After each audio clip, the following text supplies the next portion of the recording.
C. Joseph Vijay எனும் நான்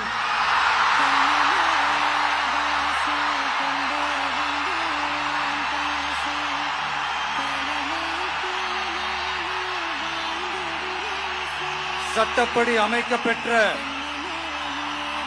இந்திய அரசியல் அமைப்பின்பால் உண்மையான நம்பிக்கையும் மாறா பற்றும் கொண்டிருப்பேன் என்றும்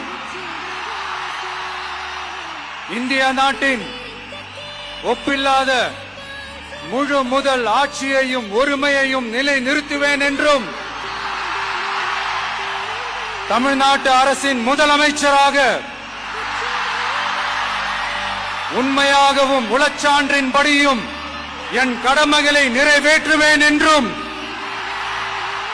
அரசியல் அமைப்பிற்கும் சட்டத்திற்கும் இணங்க அச்சமும் ஒருதலை சார்பும் இன்றி விருப்பு வெறுப்பை விலக்கி பலதரப்பட்ட மக்கள் அனைவருக்கும் நேர்மையானதை செய்வேன் என்றும் ஆண்டவன் மீது ஆணையிட்டு உறுதிமொழிகிறேன்.